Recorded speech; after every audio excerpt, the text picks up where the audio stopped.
اور میں نے پڑھ بھی لی یہ کتاب. تو پہلے تو کراچی سے مجھے فون کیا جواز شیرازی نے کہ میں لاہور میں تقریب کرا رہا ہوں. میں نے کہا کیوں؟ لاہور کراچی تقریبات نہیں ہوتی ہیں اگر تم لاہور آ رہے ہو. تو لاہور آ کے اس نے تقریب کرائی ہے. تو کراچی سے فون کیا. پھر لاہور آ کر بھی وہ فوزیہ صوفی تبسم اور شاہد کو میرے پاس لے آیا. تو میں نے کہا کہ اس کتاب میں جو مستنصر تارڑ کا تم نے ذکر کیا ہے، اگر تم مجھے فون نہ بھی کرتے، مجھے معلوم ہو جاتا کہ میں نے کوئی بات کرنا ہے تو میں ضرور آ جاتا، کیونکہ یہ میری محبت کا تقاضا ہے کہ میں یہ بات کروں. تو خواتین و حضرات، کچھ باتیں میرے ذہن میں ہیں اور وہ نکل گئی ہیں کوئی اس میں سے میرے ذہن میں اب وہ. تو پھر مجھے ناروے یاد آیا. ناروے یاد آتا ہے تو اسلم کمال بھی یاد آتا ہے. لیکن بہرحال ناروے بہت ٹھنڈا ملک ہے، بہت برف وہاں بھی ہے، لیکن ہمارے ملک میں سب کچھ ہے. میں نے ناروے کے بارے میں ایک انٹرویو مجھ سے کیا تھا کسی خاتون نے کسی ٹیلی ویژن کے لیے. تو اس نے مجھ سے پوچھا کہ ناروے کے بارے میں تمہارا کیا تاثر ہے.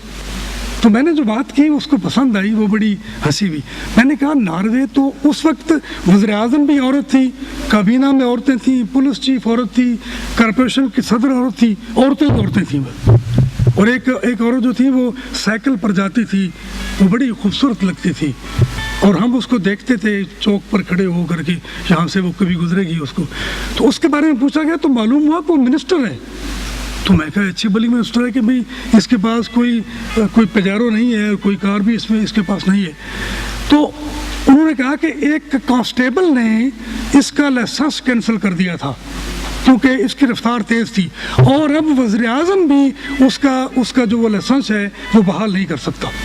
تو میں نے کہا یہ تو اگر پاکستان کی منسٹر ہوتی تو اس کو معلوم ہوتا کہ کتنے عیش ہوتے ہیں، کیونکہ جو ادھر کے ملکوں کے حکمران ہیں وہ بھی پاکستان کے حکمران بننا چاہتے ہیں، کیونکہ ادھر کوئی اس طرح کی عیاشی اور فحاشی نہیں ہوتی جو ہمارے ملک میں ہوتی ہے.